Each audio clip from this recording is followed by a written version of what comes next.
Pourquoi en lui nous triompherons toujours? Nous sommes en train de parler de la spiritualité dans les batailles. Nous comprenons que les batailles de la vie ne sont pas toujours purement humaines. Quelquefois, elles comportent une composante spirituelle. Et que de ce fait, les affronter seuls avec des moyens humains, la force humaine, nous désavantage d'office. Jésus, le Christ, est venu pour se joindre à nous dans ces batailles de la vie, afin de nous faire triompher de toutes. 2 Corinthiens 2,14 le dit. Merci à Dieu qui nous fait toujours triompher en Christ. Voilà sa volonté pour toi. Si bien sûr tu es en Christ. Et il voudrait que tu le sois afin de pouvoir triompher. Pourquoi en lui nous triompherons toujours? Pourquoi la Bible dit qu'en Jésus-Christ nous triomphons toujours?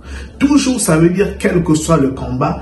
Toujours, ça veut dire quelle que soit l'adversité spirituelle. Tu as la victoire.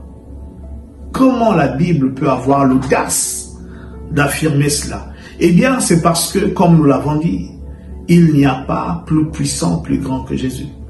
Parce que la spiritualité en Christ est supérieure à toute autre forme de spiritualité. Ça, c'est la vérité.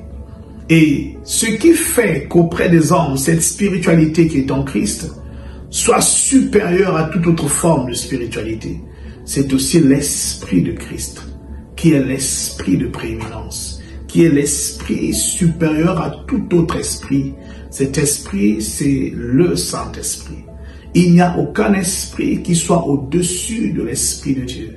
Dans une confrontation d'esprit à esprit, si le Saint-Esprit vous porte, si le Saint-Esprit vous remplit, si le Saint-Esprit vous conduit, il n'est pas possible de pouvoir perdre, parce qu'il est l'esprit au-dessus de tout esprit. J'aimerais prendre avec nous un texte qui se trouve dans Genèse 41, versets 38 à 40, qui dit ceci.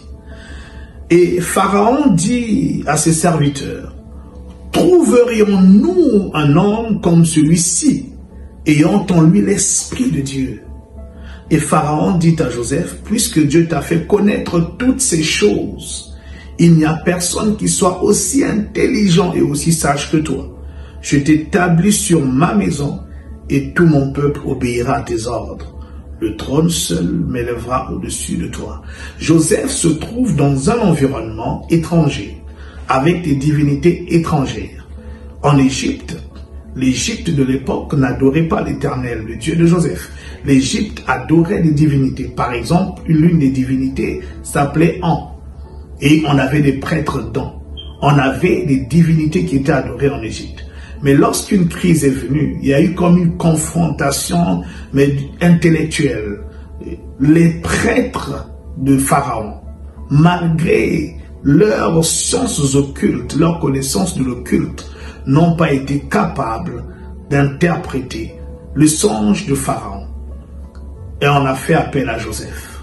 Et lorsque Joseph s'est mis à parler, après avoir dit que c'est l'Éternel qui donnera à Pharaon une explication favorable, une interprétation favorable, le Pharaon confessera et devant tous, trouverions-nous un homme comme celui-ci ayant en lui l'esprit de Dieu, comme pour dire, nous travaillons aussi avec des esprits, puisque nous avons des prêtres, nous sommes des prêtres, nous adorons des divinités, mais celui-ci a un esprit supérieur au nôtre. C'est l'esprit du Seigneur, l'esprit de Christ.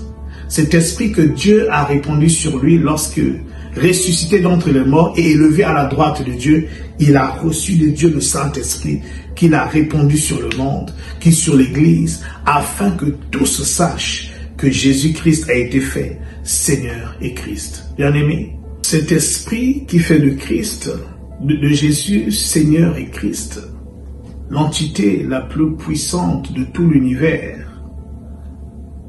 est aussi votre promesse. Dieu voudrait aussi vous l'accorder. Selon qu'il est dit, je répondrai de mon esprit sur toute chair. Il est juste question que là où vous êtes, vous vous repentez en reconnaissant que Jésus-Christ est le Fils de Dieu, en reconnaissant que Jésus-Christ est votre Sauveur, qu'il est mort pour vos péchés, qu'il est ressuscité. Et vous recevrez ce don de l'Esprit Saint.